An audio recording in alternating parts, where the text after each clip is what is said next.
پاکستان پہلے ہی پاکستان سے کے قابو میں نہیں رہا اب.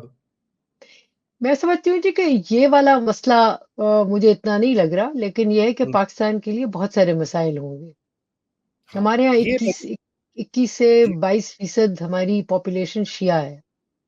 ہمارے رائٹ. ہاں سیکٹیرین وائلنس کے مسائل جو ہیں وہ اور دیکھیں ساری اس کی وجہ سے ساری آپ کی مڈل ایسٹ جو ہے، آپ کی عرب ورلڈ بھی جو ہے اس پہ بھی امپیکٹ ہوگا، مت بھولیں. درست. آپ یہ دیکھیں نا، کہ اس وقت کوئی بھی دیکھیں، ایک تو عرب ورلڈ کے اندر ایک ٹوٹل کنفیوژن ہے اور بڑی سمجھ آنے والی کنفیوژن ہے. ایک تو وہ شدید نالاں ہے ایرانی رژیم سے اور درست. ایران سے، لیکن وہ ایران کو اس طرح ڈھہتے بھی نہیں دیکھنا چاہتے، اور اس پہ پولیٹیکلی ان پہ امپیکٹ بالکل پڑے گا. مطلب کہ میں کہتی ہوں جی، فرض کریں 2 منٹ کو رژیم چلی جاتی ہے، ایرانی رژیم یعنی کوئی اپنے پسند کی لے آتے ہیں، سب کچھ ہو جاتا ہے. لیکن آپ یہ دیکھیں کہ اگر وہ آئیڈیل سچویشن بھی آتی ہے تو بھی یہ تو سٹیبل جو ہے ہمارے جو عرب ممالک ہیں یا پاکستان میں نہیں ہوگا، کیونکہ ایک تو لوگوں کے اندر یہ جو غصہ ہے یا ریاکشن ہوگا وہ اپنی ان کی رژیمز کے لیے، اپنی رژیمز کے لیے فائدہ مند نہیں ہوگا، اچھا نہیں ہوگا، ان کو کمزور کرے گا. اور اگر ہم کہیں کہ جناب ایسی آئیڈیل سچویشن ویسٹ کے لیے ہو تو اس کے بعد سعودی عربیہ سے لے کے سارے ملک جو ہیں وہ کہیں کہ جی چلو جی اب ہم مانتے ہیں اسرائیل کو، چلو جپھی مارو، کھڈے میں جائیں فلسطینی جہاں بھی، اس سے بھی پرے، چلو جی ایوری تھنگ از نارمل.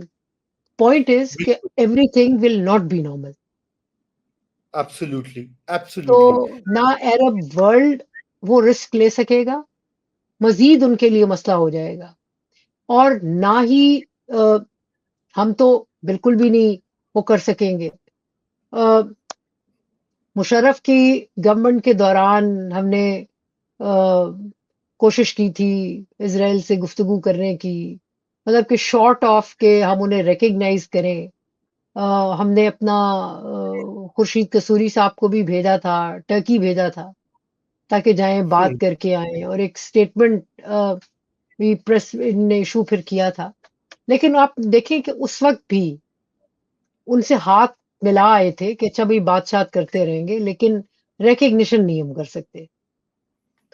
اچھا عائشہ، آپ کو پتا ہے بڑی فیک نیوز بھی نشر ہو رہی ہیں پچھلے 48 گھنٹے میں کہ جی پاکستان بیٹریز دے رہا ہے، پاکستان ہتھیار دے رہا ہے، میزائلز دے رہا ہے ایران کو، پھر اس کے ڈینائلز بھی آئے ہیں. انڈیا میں یہ بہت خبریں چلی ہیں، اور وہاں پہ بھی ایک عجیب و غریب ہے کہ حالانکہ ان کی روایتی طور پہ تو ایران سے بڑے اچھے تعلقات ہیں، لیکن بہت سارے انڈین کومنٹیٹرز اور سٹیزنز اور میڈیا دے چیئرنگ اسرائیل کہ جی ہاں ہاں ایسے ہمیں کرنا چاہیے تھا، ہم نے پاکستان کے ساتھ ایسے کیوں نہیں کیا. بڑے سیریس لوگ، یہ ٹرولز کی بات نہیں کر رہا ہوں، کہ we should have done the same with Pakistan. تو یہ جو ایک changing landscape of Indian regional view ہے، یہ بھی اس میں بڑا ابھر کر سامنے آیا. I mean, I don't want to deride India unnecessarily، لیکن یہ بہت ایک الارمنگ چیز ہے کہ مطلب ایک آپ کا ایک الائی ہو جس کے ساتھ آپ چاہ بہار بھی بنا رہے ہیں، ہسٹوریکلی آپ کے بڑے اچھے تعلقات ہیں، اس کے اوپر میزائل گر رہے ہیں اور اس کے کمانڈرز مارے جا رہے ہیں، کہہ رہے ہیں واہ واہ دیکھیں اسرائیل نے کیا کام دکھایا. دیکھیں رضا، ایک تو بات یہ ہے کہ بالکل چاہ بہار پہ کا پورٹ کرنے کی ان کی خواہش تھی اور انہوں نے کام بھی، پروجیکٹ بھی شروع کیا. لیکن آپ یہ دیکھیں کہ جب سینکشنز کی کا خطرہ ہوا، امریکی سینکشنز کا، اور امریکہ نے ٹوٹی وہ بند مروڑی کی. تو بند کی، تو انہوں نے فٹافٹ چاہ بہار سے کہ ڈس انگیج نہیں کیا، لیکن اس کے ساتھ انگیجمنٹ بھی اپنی ٹون ڈاؤن کر دی. ایک تو یہ ہے کہ انڈیا کے سلسلے میں، انڈیا کے کیس میں ایران کے ساتھ ایران کے ساتھ ان کے تعلقات ہیں، بالکل ہیں، لیکن کمپیریٹیولی ایک ہی دولہا ہے جس کو سب نے جا کے نا خوش کرنا ہے، اور وہ ہے امریکہ. تو امریکہ. امریکہ پہ آ کے ساروں کی بولتی بند ہو جاتی ہے. It's not about Israel, it's about America, United States. مثلا رائٹ. ابھی کل ہی میں رائٹ. سن رہی تھی کہ ڈونلڈ ٹرمپ بہادر نے کہا ہے، کیونکہ آئی تھنک میکروں فرینچ جو ہے پریزیڈنٹ، اور سعودی محمد بن سلمان ایک فلسطین پہ ایک کانفرنس پیرس میں انہوں نے اعلان کیا ہے. تو اس میں ٹرمپ نے کمیونیکیٹ کر دیا ہے کہ اپنی ناراضگی، اور کہا ہے کہ انڈیا بھی انوائٹیڈ ہے، بائی دا وے جائے گا، لیکن انہوں نے کہا جی جو کسی نے کوئی بری کوئی اسٹیٹمنٹ سائن کر دی نا تو میں ان سے ڈائریکٹلی پوچھوں گا. تو naturally sorry Aisha to interject, اگر وہ کیا پوچھے گی میکرون دی بڈھی نے دو اور لانیاں نے اگر اس نے کوئی اسٹیٹمنٹ غلط کی تو شاہد کی ہے چاہیے میں جی I thought تو کہ دیکھیں یہ اس کانفلکٹ کے شروع ہونے سے پہلے جس طرف چیزیں جا رہی تھیں، کیونکہ جب آپ کہتے ہیں نا کھڑے ہو کے کہ جی ویسٹ سارا نہیں، ویسٹ سارا نہیں ہے، مطلب ہم یہاں انالیسز یہی ہو رہا تھا کہ میکرون اینڈ فرانس جو ہے دے ہیڈ کم کلوز کہ وہ کنڈیم کرتے اسرائیلی جو وہ ہے فلسطین میں غازہ پہ جو ظلم و ستم ہے، اور وہ اس کے قریب یورپ آ رہا تھا، اور مختلف ملکوں نے کیا بھی ہے. تو ویسٹ کوئی ایک ایز اے گروپ کٹھا نہیں ہے.